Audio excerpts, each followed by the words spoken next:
Want a cheap metal smartphone? There's tons of them in the market, but most of them sadly do not offer great cameras. So here's what we have here on the table in today's video.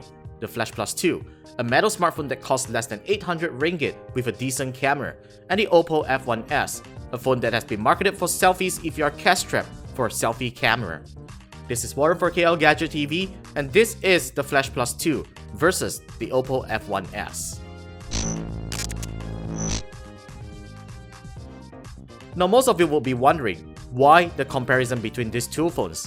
Well, first, they are very popular smartphones known for their cameras. They are also considerably affordable in their range, and lastly, they have very identical spec sheet. In this case, the Flash Plus 2 may have a slightly better processing power than the F1s.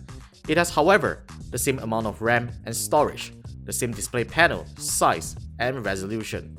The Oppo F1s has a bigger battery capacity than the former. In terms of design, the Flash Plus 2 looks like a brainchild of Samsung on the front and Huawei's Honor on the back. What makes it interesting is the removable metal back cover, which gives you access to the phone's dual SIM slots and micro SD card. However, its battery isn't removable. In contrast, the Oppo F1s employs a unibody design like most premium smartphones. It resembles the higher-end F1 Plus a lot, and you can barely tell them apart except for its front-facing camera placements. The F1s may not have a removable back cover, but I'm glad with its SIM tray, which accepts 2 nano SIM and a micro SD card, making no compromises in expansion. Both of these devices have really fast fingerprint scanners embedded into their home button. They provide the option to lock apps and launch apps with an assigned fingerprint. Aesthetically, the Flash Plus 2 and the Oppo F1s are not the slimmest smartphones in its range. I personally prefer holding the former on hand. Despite having the same screen size as the F1s, the Flash Plus 2 has a better screen-to-body ratio, which makes it easier to operate single-handedly. Not completely single-handedly, but manageable. The F1s actually feels pretty chunky and heavy. I kind of miss what Oppo has done last time to the super slim R5, but the F1s weight could be attributed to the huge battery inside. Thankfully, it isn't too slippery to hold. The Flash Plus 2 and Oppo F1s offers two completely different software experience. The former employs a stock skin of Android Marshmallow with some minor cosmetic changes, while the latter runs on its proprietary software skin based on Android Lollipop. The Flash Plus 2 obviously holds the crown in this department, since it has a more recent software version. It is also faster in most cases.